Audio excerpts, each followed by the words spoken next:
Lanjutan cerita sebelumnya. Bab 6. Namun, Wira tidak memedulikan peringatan Hasan. Dia malah berkata sambil tersenyum. Pak Agus, bisa saja aku bagi ikannya untukmu. Tapi kamu juga harus tanggung sedikit utangku. Kalau nggak mau bantu aku tanggung utangnya, kamu boleh bagi sedikit tanahmu padaku. Soalnya, tanahku juga sudah dijadikan jaminan. Dasar anak nggak tahu diri. Selesai berbicara, Agus pun pergi dengan marah. Dia hanya menginginkan seekor ikan Wira. Tetapi Wira malah menyuruhnya untuk bantu menanggung utang dan juga jaminan tanahnya. Kenapa si pemboros itu begitu tidak tahu malu? Pak Agus, jangan pergi. Aku cuman bercanda. Jangan marah, dong. Teriak Wira. Ikan yang didapatkan Wira hari ini sangat banyak. Dia tidak akan menolak siapapun yang meminta ikan padanya. Namun, dia tidak akan menerima orang yang menuntut sesuatu dengan alasan yang tidak masuk akal. Agus sudah marah. Setelah mendengar ucapan Wira, dia juga tidak menoleh. Warga yang mengerti maksud Wira pun tertawa terbahak-bahak. Setelah itu, Wira pun berkata, para warga sekalian, kalian juga tahu tentang masalahku. Aku harus menjual ikan-ikan ini untuk bayar utang. Jadi, aku nggak bisa bagi ikannya hari ini. Tapi abis aku melewati rintangan ini, aku pasti bakal bagi-bagi ikan buat kalian semua. Setelah mendengar ucapan Wira, semua warga pun bubar dengan perasaan gembira. Meskipun mereka juga hidup susah, setidaknya mereka tidak mempunyai utang sebanyak 40.000 gabak. Selain orang yang berhati jahat, mana ada orang yang tega mengambil keuntungan dari Wira pada saat-saat seperti ini. Setelah melihat tindakan Wira, Hasan juga mengangguk pelan. Hubungan sesama warga sangat penting. Cara Wira menyelesaikan masalah ini sangat bagus. Meskipun tidak membagi ikan kepada para warga, dia juga tidak menyinggung mereka. Setelah semua orang bubar, mereka berlima pun melanjutkan perjalanan ke rumah Wira. Ikannya banyak banget. Saat melihat 10 ember ikan yang dibawa pulang Wira, Wulan sangat terkejut. Dia menatap Wira dengan berlinang air mata. Ternyata suaminya memang punya teknik rahasia menangkap ikan. Dia benar-benar punya cara untuk bayar utang. Gadis bodoh, untuk apa kamu nangis? Wira menyeka air mata di wajah Wulan, lalu berkata dengan lembut, cepat buat serabi lagi. Malam ini, kita masih bisa makan ikan. Setelah menerima perlakuan lembut Wira, Wulan pun tersipu. Dia menjawab dengan suara kecil, lalu buru-buru berlari ke dapur. Danu, Dodi dan Sony sangat iri. Di seluruh Kabupaten Uswal, tidak ada wanita yang bisa menandingi kecantikan istri Wira. Wira, kami sudah sarapan di rumahmu tadi pagi. Malam ini, kita makan di rumah saja. Selesai berbicara, Hasan menuangkan semua ikannya ke gentong air, lalu melambaikan tangan kepada kedua putranya. Danu dan Dodi sebenarnya masih ingin makan ikan, tetapi mereka juga langsung pergi tanpa ragu. Mereka sudah puas bisa dapat makan ikan pagi tadi. Benar, ayo pulang. Sony juga malu untuk tinggal setelah melihat ketiga orang itu pergi. Namun, Wira malah menghentikan mereka. Jangan pergi dulu. Selain makan, masih ada kerjaan lain. Hasan pun menghentikan langkah kakinya. Kerjaan apa? Wira berjalan ke depan gentong yang berisi ikan yang dia tangkap kemarin, lalu berkata, bantu aku ikat ikannya jadi begini. Begitu melihat ke dalam gentong air, keempat orang itu pun terkejut. Kepala dan ekor ikan yang ada di dalam gentong air diikat membentuk busur dengan tali rami, sedangkan insang mereka mengapung di atas air. Namun, semua ikannya masih hidup. Biasanya, ikan yang ditangkap dari sungai akan mati setelah dibiarkan selama beberapa jam. Akan tetapi, ikan yang ditangkap Wira kemarin malah masih hidup sampai sekarang. Wulan yang berada di dapur juga penasaran. Wira pun menjelaskan, ini namanya, teknik busur ikan. Kalau kepala dan ekornya diikat begini, oksigen yang dihirup insang bisa lebih banyak. Jadi, biarpun cuma ada sedikit air, ikannya juga nggak bakal mati karena kekurangan oksigen. Kekurangan oksigen.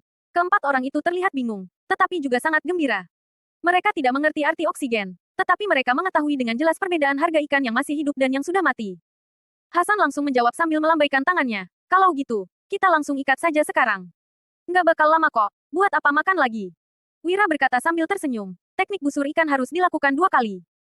Pertama-tama, kita ikat dulu ekornya. Setelah lewat 2 jam, kotoran di dalam tubuh ikan bakal keluar. Abis itu, kita baru buka ikatan ekornya untuk ikat lubang pengeluarannya. Dengan begitu, daging ikannya bisa jadi lebih segar dan empuk. Keempat orang itu memperhatikan ekor ikan dengan seksama, ternyata memang ada bekas 2 ikatan.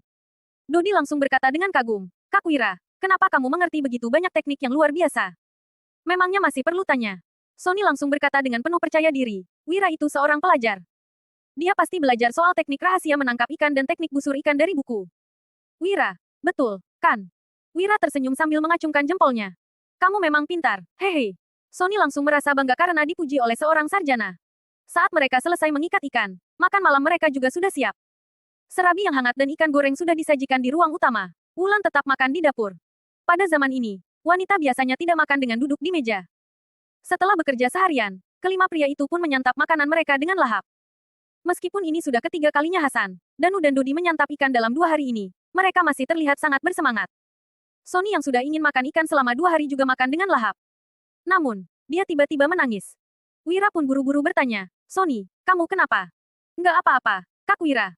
Dodi berkata dengan terus terang, semalam, kami sekeluarga juga makan ikan sambil nangis. Soalnya sudah lama banget kami nggak makan daging. Begitu mendengar ucapan Dodi, Hasan langsung memelototinya. Dodi pun buru-buru menunduk dan lanjut memakan ikannya dalam diam. Aku teringat orang tuaku. Sony menyeka air matanya, lalu lanjut berkata, sebelum mereka meninggal, aku tanya mereka pengen makan apa. Mereka bilang pengen makan daging. Soalnya mereka belum pernah benar-benar menikmati daging. Mereka pengen tahu gimana rasanya makan daging sampai kenyang. Awalnya, aku kira aku bakal seperti orang tuaku. Aku nggak ngangka hari ini aku bisa makan daging sampai puas. Huhu. Sony menggigit serabi dan memasukkan sepotong besar ikan ke dalam mulutnya. Dia makan sambil menangis, seolah-olah sudah gila. Hasan, Danu dan Dodi tidak menertawakannya. Ekspresi mereka juga terlihat sedih. Warga desa tidak mempunyai banyak penghasilan, tetapi harus membayar pajak dan kerja rodi. Jangankan makan daging sampai kenyang, bahkan ada banyak warga desa yang tidak pernah makan kenyang seumur hidupnya. Namun, hidup mereka akan berubah setelah mengetahui teknik rahasia menangkap ikan. Sudah 2 jam, aku pergi ikat ikan dulu.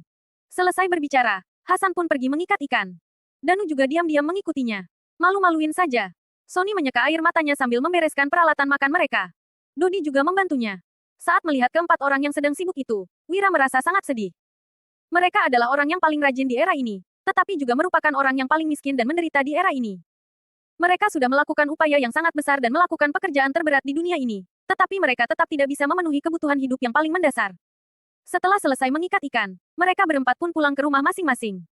Sony pulang ke rumah Kak Surya dan mengetuk pintu. Begitu membuka pintu, istri Kak Surya yang bernama Sinta itu berteriak sambil memegang sapu. Dasar pecundang. Sudah curi telurku masih berani pu. Ah, nih, selama ini, Sony hanya bisa diam saat dimaki kakak iparnya. Sekarang, dia bisa dengan bangga melemparkan kedua ekor ikan kecil itu ke dalam rumah mereka. 2 ekor ikan hidup yang beratnya masing-masing sekilo itu menggelepar di atas lantai. Sinta buru-buru menangkap kedua ekor ikan itu, lalu sikapnya terhadap Sony langsung berubah. Sony, kenapa malam banget pulangnya? Sudah makan belum? Sini kubuatin serabi. Nggak usah, aku sudah kenyang makan daging. Setelah itu, Sony berjalan dengan lambat ke kandang sapi sambil berkata, keluarkan baju dan sepatu baru kakak, besok aku mau ke kota. Kelak, selama ada aku di rumah, keluarga kita bisa makan daging tiap hari. Apa? Sinta langsung tercengang. Omong kosong apa yang sedang dibicarakan Sony? Bahkan pemimpin kabupaten juga belum tentu bisa makan daging setiap hari. Sony berbaring di dalam kandang sapi dan menyelimuti dirinya dengan sebuah selimut yang sudah robek. Di sampingnya, ada seekor sapi tua yang sedang mengunyah rumput. Dia menatap bintang di langit sambil bergumam, ayah, ibu, putra kalian sudah bangkit. Aku bakal jadi orang sukses. Kalian pantau saja aku dari langit. Tahun baru nanti, aku bakal persembahkan daging untuk kalian. Di sisi lain, Wira dan Wulan sudah selesai mandi. Mereka sama-sama tidur di ranjang, tetapi tetap menggunakan selimut masing-masing. Wira belum tidur, tetapi juga tidak memikirkan hal mesum. Dia hanya termenung sambil menatap langit-langit yang gelap. Wulan bertanya dengan hati-hati, suamiku, kamu lagi sedih? Sedikit. Wira bertanya, Wulan, menurutmu dunia ini bisa berubah nggak? Berubah jadi dunia di mana semua orang bisa makan kenyang, punya baju, nggak ngidam daging lagi. Anak-anak juga bisa belajar, sedangkan orang yang sakit bisa berobat.